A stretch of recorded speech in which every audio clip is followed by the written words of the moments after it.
Di tengah keheningan, terdengar detak jam dinding yang berdetak lambat. Bayangan gelap merangkak di dinding, mengikuti setiap detik yang berdentum. Suara bisikan serak, "Ia datang." Swing menggema di seluruh ruangan, diikuti tawa pelan yang dingin dan menusuk. Malam ini tak ada yang bisa bersembunyi. Malam ini semua akan berakhir.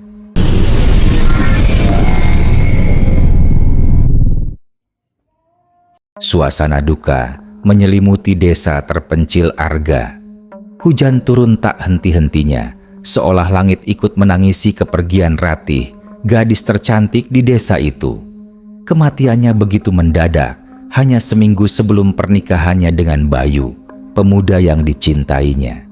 Bayu, dengan wajah pucat dan mata sembab, berdiri di depan liang lahat, tak bisa melepaskan pandangannya dari peti mati yang perlahan diturunkan ke dalam tanah. Ibunya, Buwati, mencoba menenangkannya, namun tangannya bergetar, air matanya tak terbendung. Buwati adalah seorang ibu yang sederhana, namun tulus. Cintanya pada Bayu begitu besar, melebihi apapun di dunia ini. Ia tahu Bayu sangat mencintai Ratih, dan kepergiannya adalah pukulan terberat bagi putranya. Saat Bayu menolak beranjak dari makam, bahkan setelah semua pelayat bubar, Buwati duduk di sampingnya. Ia memeluk Bayu erat, lalu dengan suara serak, ia berbisik, "Bayu, jangan seperti ini. Ikhlaskan Ratih, Tuhan punya rencana lain." Namun, Bayu menggelengkan kepalanya. "Tidak, Bu, saya tidak bisa. Ratih adalah hidup saya. Saya tidak akan pernah bisa melanjutkan hidup tanpa dia." Buwati menatap putranya, hatinya hancur. Ia melihat kesedihan yang mendalam di mata Bayu, sebuah keputusasaan yang begitu nyata. Ia tidak bisa membiarkan Bayu terus terpuruk. Sebuah keyakinan yang kuat, sebuah dorongan dari dalam hatinya muncul. Buwati menutup matanya, memanjatkan doa. Doa yang tulus, doa seorang ibu yang ingin melihat anaknya bahagia kembali. Ia memohon kepada Tuhan, memohon agar Ratih dikembalikan, walau hanya untuk 1 hari, agar Bayu bisa mengucapkan selamat tinggal dengan layak. Doa itu begitu kuat, begitu tulus, hingga rasanya bergema di seluruh makam. Tiba-tiba, petir menyambar, diikuti guntur yang menggelegar. Angin bertiup kencang, menggoyangkan pepohonan di sekitar makam. Bayu dan Buwati terkejut. Tanah di sekitar makam Ratih bergetar. Sebuah suara lirih, seperti bisikan angin, terdengar. "Kembalikan aku, kembalikan aku." Bayu menoleh ke arah Buwati. "Bu, apa ibu dengar itu?" Buwati mengangguk, bulu kuduknya berdiri. Suara itu begitu jelas, namun entah dari mana asalnya. Tiba-tiba, tanah di atas makam Ratih retak. Sebuah celah kecil muncul, dan dari dalamnya, sebuah tangan pucat, kotor oleh tanah, perlahan muncul. Bayu dan Buwati berteriak ketakutan. Mereka melihat tangan itu merangkak, jari-jarinya yang panjang dan kurus mencengkeram tepi liang lahat. Buwati, meskipun takut, merasakan kelegaan yang aneh. Ia yakin doanya telah dijawab. Namun, ia tidak tahu doa yang tulus itu telah mengundang sesuatu yang jauh lebih gelap daripada yang ia bayangkan. Bayu berdiri membeku, matanya membelalak. Tangan itu terus merangkak, diikuti lengan, lalu bahu.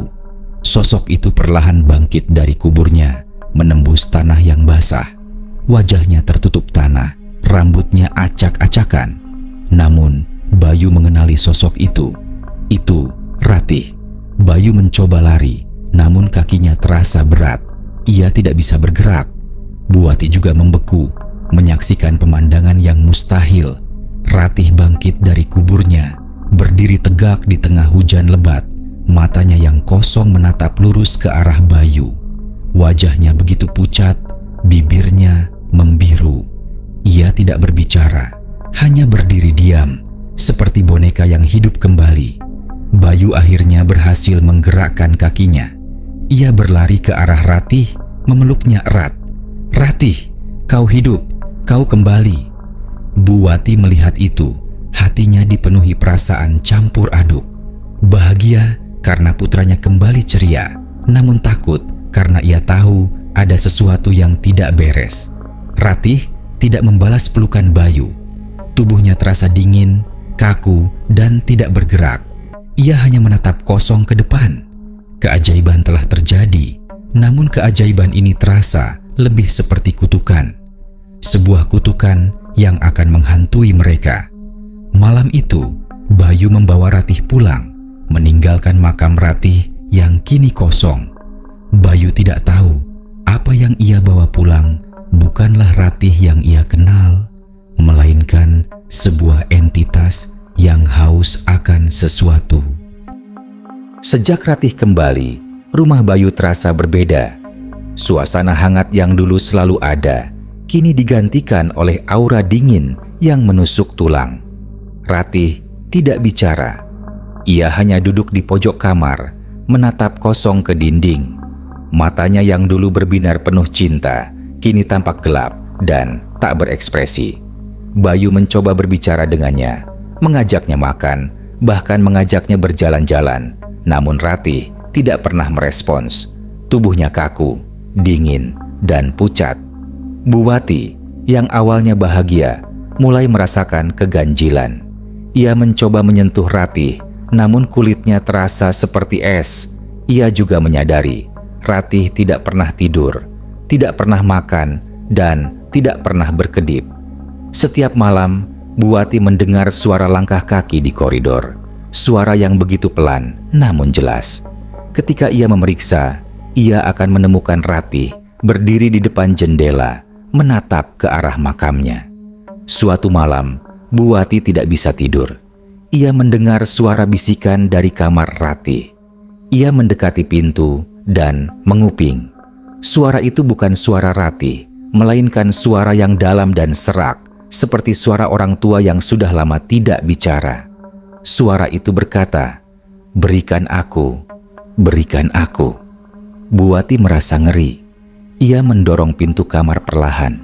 Di dalam, ia melihat Ratih duduk di tempat tidur, punggungnya menghadap pintu.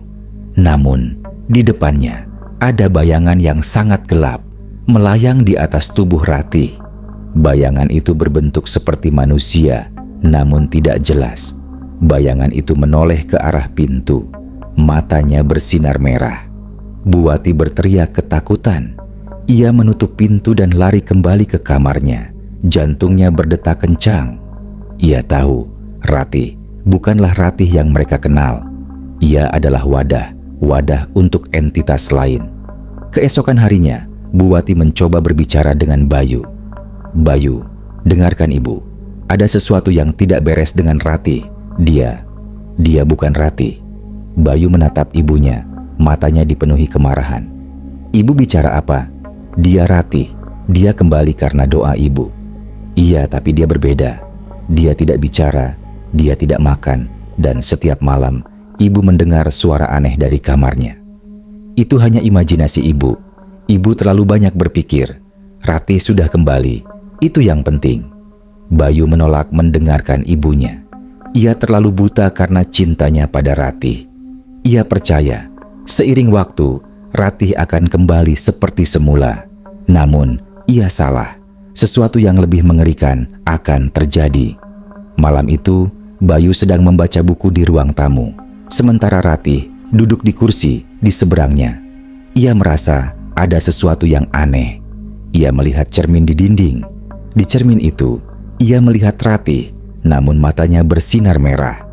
Tiba-tiba, cermin itu pecah dengan suara keras. Bayu terkejut. Ratih di depannya masih duduk diam, menatap kosong. Bayu menoleh ke arah cermin yang pecah. Ia melihat sosok bayangan gelap itu kini berdiri di belakang Ratih. Bayangan itu menoleh, matanya yang merah menatap langsung ke Bayu. Bayu merasa ketakutan yang luar biasa. Ia mencoba berteriak, namun suaranya tidak keluar. Bayangan itu mengangkat tangannya, dan tiba-tiba Ratih berdiri, berjalan perlahan ke arah Bayu. Wajahnya masih kosong, namun ia mulai berbicara. Suara yang keluar dari bibirnya bukan suara Ratih. Suara itu adalah suara yang sama yang didengar Bu Wati semalam. Berikan aku jiwa yang bersih. Bayu mundur, terhuyung-huyung. Ia menoleh ke arah Ratih, ke arah matanya yang kosong, dan ia tahu, ia tidak pernah membawa Ratih kembali. Ia membawa sesuatu yang lain, sebuah entitas yang haus akan sesuatu. Entitas yang sekarang menuntut Bayu untuk memberikannya sesuatu. Ketakutan mencekik Bayu. Ia menatap Ratih yang kini berdiri di depannya. Matanya kosong, namun suaranya yang serak dan dalam, bukan suara Ratih, terus mengulangi, berikan aku jiwa yang bersih. Bayu mencoba lari, namun Ratih mengulurkan tangan, mencengkeram pergelangan tangannya. Kulitnya terasa seperti es, cengkeramannya begitu kuat, hingga Bayu tidak bisa melepaskan diri. Bu Wati mendengar keributan, lari keluar dari kamarnya. Ia melihat pemandangan mengerikan itu. Ratih yang seharusnya menjadi menantunya, kini mencekik putranya. Bu Wati berteriak, mencoba membantu Bayu. Namun, saat ia menyentuh Ratih, sebuah kekuatan tak terlihat mendorongnya ke belakang. Ia terjatuh, membentur lemari, dan kepalanya terbentur. Bu Wati tidak sadarkan diri. Bayu melihat ibunya terjatuh. Ia panik. Ia mencoba melepaskan cengkeraman Ratih, namun tidak bisa. "Ratih, lepaskan aku. Ini aku Bayu," teriaknya. Namun, Ratih tidak merespons. Wajahnya yang pucat tetap datar, dan matanya yang kosong menatap lurus ke arahnya. Tiba-tiba, suara yang dalam dan serak itu berbicara lagi. "Jiwa yang tulus, jiwa yang bersih, berikan aku jiwa ibumu." Bayu terkejut. "Tidak, aku tidak akan melakukannya. Ratih, ini bukan kamu. Aku butuh jiwa yang tulus, agar aku bisa kembali. Berikan aku jiwa ibumu." Suara itu terus mengulangi, semakin kuat. Bayu akhirnya mengerti. Entitas ini, entitas yang berada di dalam tubuh Ratih, membutuhkan jiwa yang tulus, jiwa yang bersih, untuk dapat hidup kembali sepenuhnya. Dan ia telah memilih jiwa Bu Wati. Bayu menatap Ratih, lalu menoleh ke arah ibunya yang tergeletak tak sadarkan diri. Ia tahu, ia harus melakukan sesuatu. Ia tidak bisa mengorbankan ibunya. Bayu mengerahkan seluruh kekuatannya, menendang Ratih, dan berhasil melepaskan diri. Ia lari ke arah ibunya, menggendongnya, dan membawanya lari keluar rumah. Namun, ia terlalu lambat. Ratih berjalan di belakangnya. Langkahnya pelan namun pasti. Bayu melihat ke belakang. Ratih kini tidak berjalan, melainkan melayang di atas tanah. Sosok bayangan gelap melayang di belakangnya. Bayu berlari sekencang-kencangnya, membawa ibunya ke rumah Pak RT, berharap Pak RT bisa membantunya. Namun, saat ia sampai di depan rumah Pak RT, ia melihat pemandangan yang membuat jantungnya berhenti. Di depan rumah Pak RT, Ratih berdiri diam. Ia sudah menunggunya di sana. Bayu tidak tahu bagaimana Ratih bisa sampai di sana begitu cepat. Ratih mengangkat tangannya, dan tiba-tiba semua lampu di desa padam. Gelap gulita. Bayu menjatuhkan ibunya dan lari ke arahnya. Ia tahu ia tidak bisa mengorbankan ibunya. Ia harus menghadapi Ratih sendirian. "Ratih, dengarkan aku. Ini aku, Bayu. Aku mencintaimu," teriaknya, berharap cintanya bisa menembus kegelapan yang menguasai tubuh Ratih. Namun, Ratih hanya tersenyum. Senyum yang mengerikan, sebuah senyum yang tidak mencerminkan cinta, melainkan kehampaan. Suara itu, suara yang dalam dan serak, kembali berbicara. "Dia mencintaimu, namun aku tidak. Aku butuh jiwanya. Aku butuh jiwanya untuk hidup."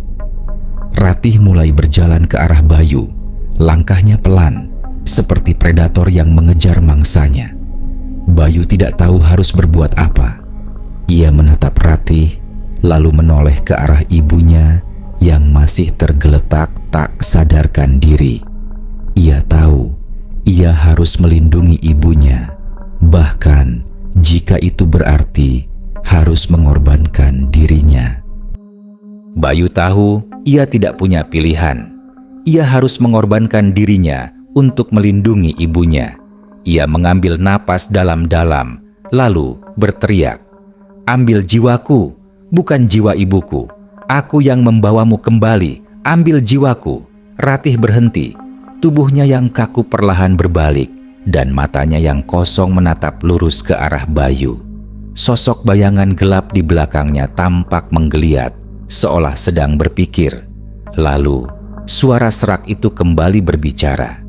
"Jiwa yang tulus, jiwa yang bersih, bukan milikmu, jiwa ibumu." Bayu terkejut.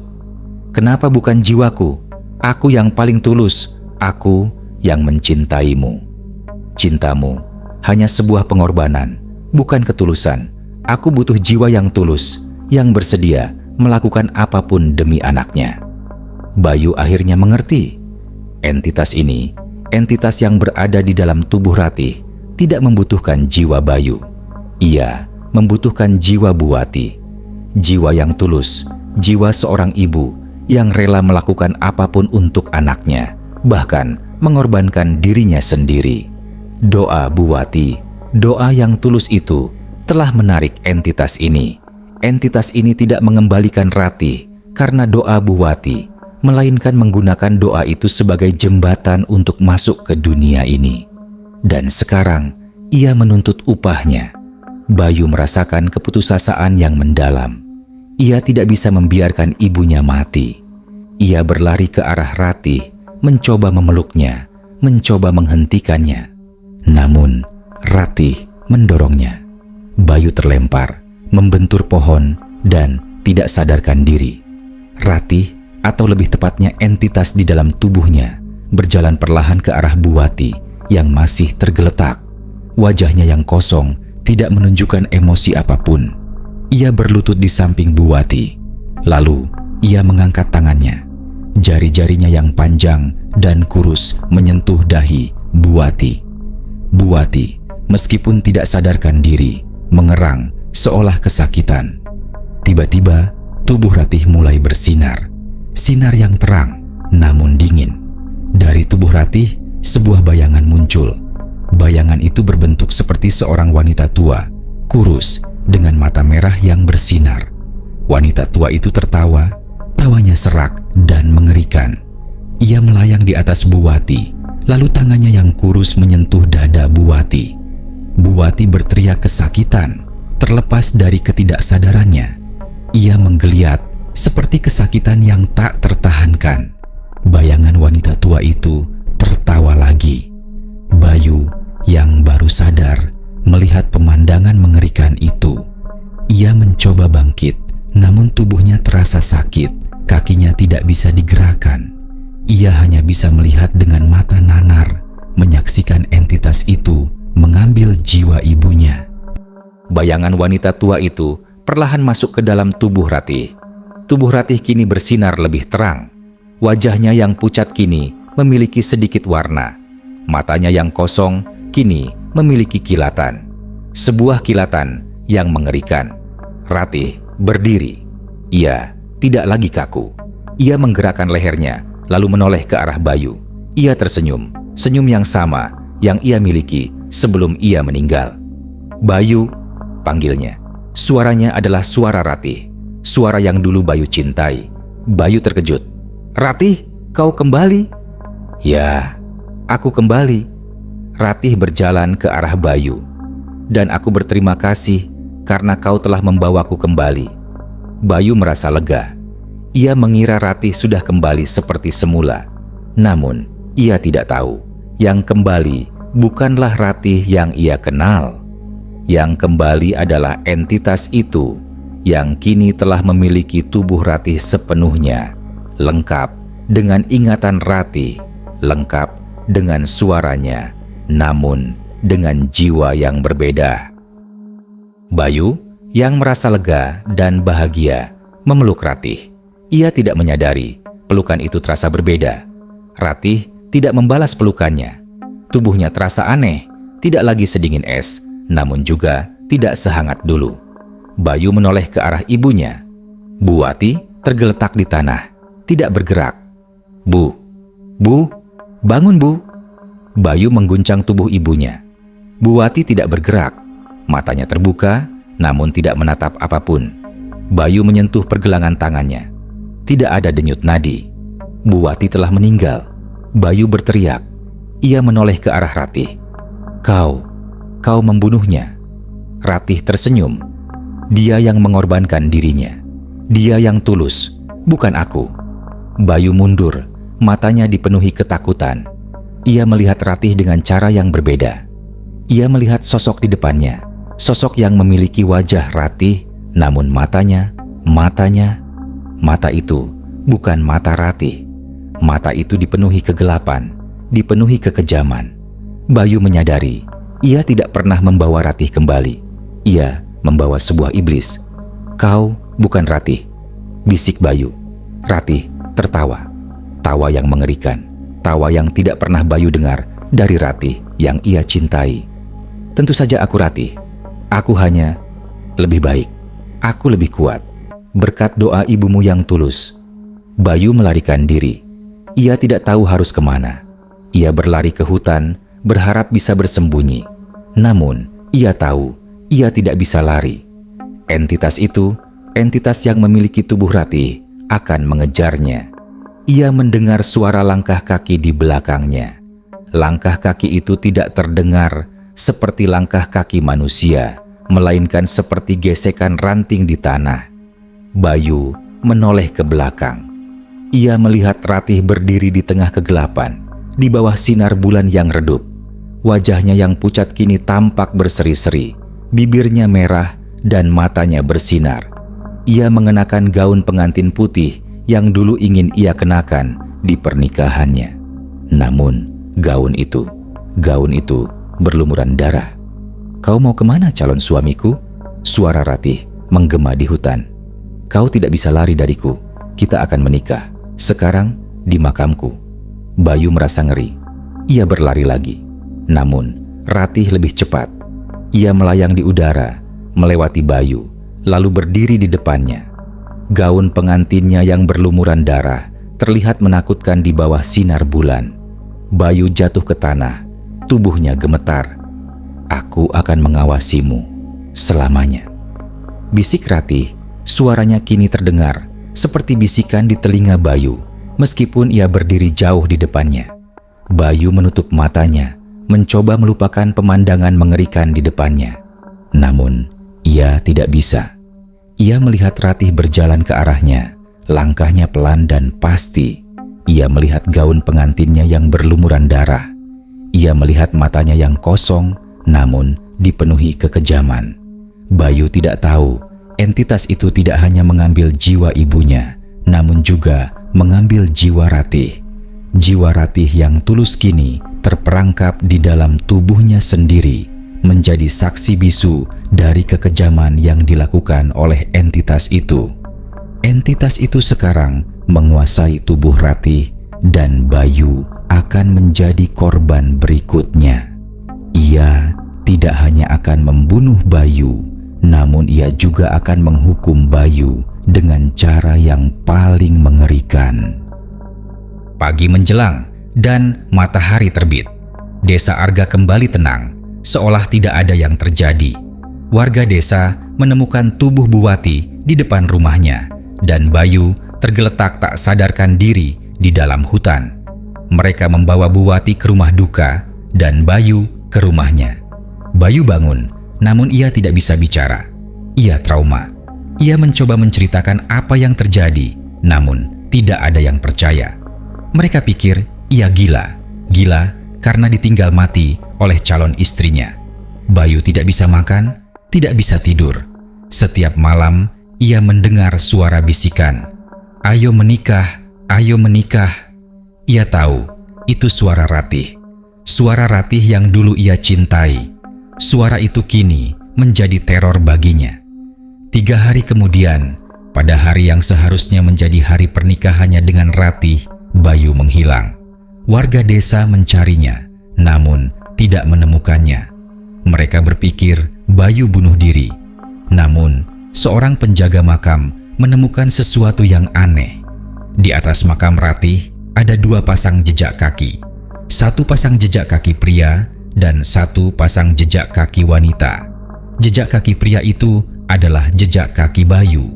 Jejak kaki wanita itu adalah jejak kaki Ratih. Di depan makam ada 2 batu nisan baru yang berdekatan. Di salah satu batu nisan itu tertulis, "Di sini berbaring Bayu, calon suami Ratih." Di batu nisan yang lain tertulis, "Di sini berbaring Bayu, suami Ratih." Penjaga makam itu merasa ngeri. Ia menggali makam Ratih, makam yang seharusnya kosong. Di dalam ia menemukan tubuh Ratih. Namun tubuh itu tidak berbaring, melainkan duduk. Ia mengenakan gaun pengantin yang sama yang berlumuran darah yang dilihat Bayu. Ia duduk di sana dengan kepala tertunduk seperti pengantin yang sedang menunggu pengantin pria. Penjaga makam itu lari ketakutan, lalu memanggil warga desa. Warga desa datang dan mereka melihat pemandangan mengerikan itu. Mereka melihat makam Ratih yang kini memiliki 2 nisan, 1 untuk Ratih, 1 untuk Bayu. Namun, di mana Bayu? Suasana menjadi tegang. Sebuah suara lirih terdengar dari dalam makam Ratih. "Pengantin, pengantin!" Warga desa berteriak ketakutan. Mereka melihat sebuah tangan pucat, kotor oleh tanah, perlahan muncul dari dalam makam Bayu. Tangan itu perlahan merangkak, diikuti lengan, lalu bahu. Sosok itu perlahan bangkit dari kuburnya. Wajahnya tertutup tanah, rambutnya acak-acakan. Namun, warga desa mengenali sosok itu.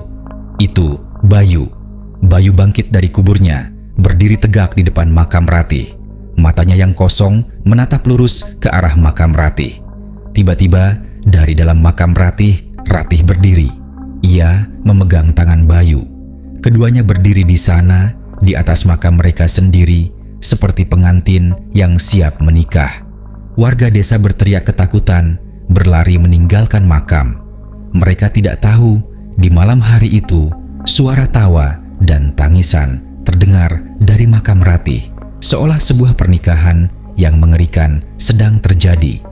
Pernikahan antara 2 kekasih yang kini terperangkap di antara 2 dunia, diikat oleh doa tulus seorang ibu dan dihantui oleh entitas yang haus akan jiwa. Kisah ini menyebar dari mulut ke mulut. Beberapa orang percaya, beberapa tidak. Namun, setiap orang yang lewat di depan makam itu di malam hari bersumpah mereka mendengar suara bisikan. "Pengantin, pengantin." Suara itu, kata mereka, adalah suara Ratih. Suara yang memanggil calon suaminya. Calon suaminya yang kini menjadi tahanan abadi di makamnya sendiri. Dan semua ini dimulai dari doa tulus seorang ibu, doa yang salah.